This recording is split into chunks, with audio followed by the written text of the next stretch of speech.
अस्सलाम वालेकुम, मैं हूं Javed Hussain respiratory therapist academy की तरफ से। आज आपको बताऊंगा कि पीप है क्या और पीप का ग्राफ जो है बेसिकली हम पीप के ग्राफ को कैसे आइडेंटिफाई करेंगे। सबसे पहले मैं आपको ये बताता चलूँ कि अगर हमारे पास पेशेंट वेंटिलेटर पर होते हैं और उसके बाद जो जिसको हम नॉर्मली पीप देते हैं वो फिजियोलॉजिक पीप देते हैं, जैसे कि 3 से लेके 5 तक नॉर्मल फिजियोलॉजिक पीप है। पीप जो है it is a pressure remain in the lungs at the end of expiratory phase.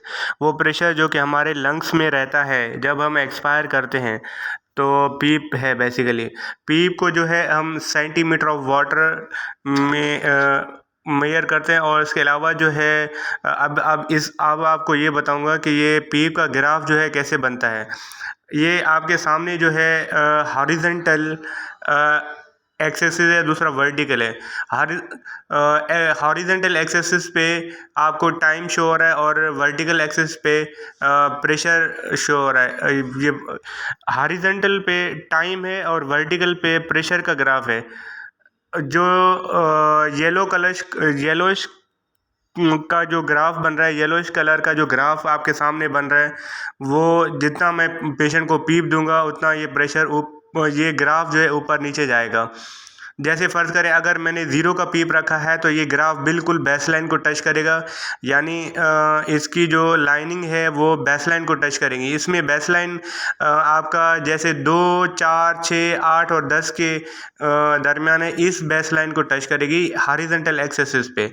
जबकि जितना पीप ज़्यादा दूंगा उतना जो है ग्राफ, ये येलोइश कलर का जो ग्राफ है वो ऊपर होता हुआ नज़र आएगा आपको। अब आपके सामने ये लाइव एग्जांपल है, जैसे कि ये 5 का पीप दिया हुआ है तो फिर ये 10 और 0 के दरमियान है, ये येलोइश कलर का जो ग्राफ है। और जैसे जैसे इसको बढ़ा दूंगा, ये आप जहाँ से देखें ये आपका प्रेशर टाइम का ग्राफ है। हैमिल्टन C2 वेंटिलेटर है। हैमिल्टन C2 वेंटिलेटर में प्रेशर टाइम का जो ग्राफ है, इसमें येलोइश कलर का जो ग्राफ है, जितना पीप ज़्यादा बढ़ा दूंगा उतना ग्राफ ऊपर नीचे होता हुआ नज़र आएगा आपको। जैसे मैंने 10 का पीप इसका बढ़ा दिया तो ये ग्राफ ऊपर जाएगा। अब 10 को जाके टच करेगा। ये 10 जो आपको नज़र आ रहा है, जिसको पेन के ज़रिए मैंने आपको दिखाया हुआ है। और इस वाली ग्राफ में आप लोगों ने ये डिटरमिन करना है कि ये ग्राफ जो है कितना ऊपर जा रहा है।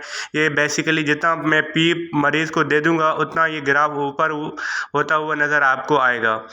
अब जैसे मैंने 20 का पीप रखा है तो उतना ज़्यादा ऊपर आएगा। अगर 0 का पीप रखा है तो ये बेसलाइन को टच करेगा। अब मैंने इसका पीप जो है बिल्कुल 0 रखा है तो ये देखें येलोइश कलर का जो ग्राफ आपको नज़र आ रहा है, ये बिल्कुल बेसलाइन को टच कर रहा है।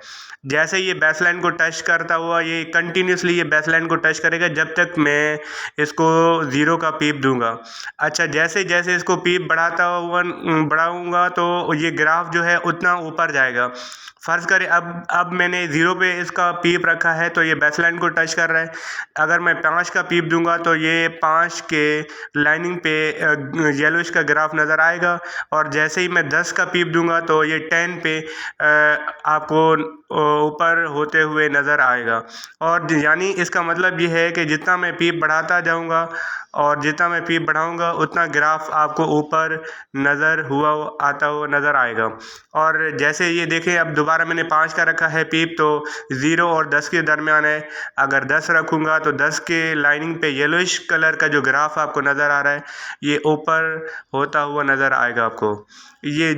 मैं आपको ये बता रहा हूँ कि ये हैमिल्टन C2 वेंटिलेटर में हम पीप को कैसे आइडेंटिफाई करेंगे। ये आपको प्रेशर टाइम ग्राफ में, और जितना आप पीप ज़्यादा रखेंगे उतना येलोइश कलर का जो ग्राफ है आपका ऊपर और नीचे होता हुआ नज़र आएगा। Thank you.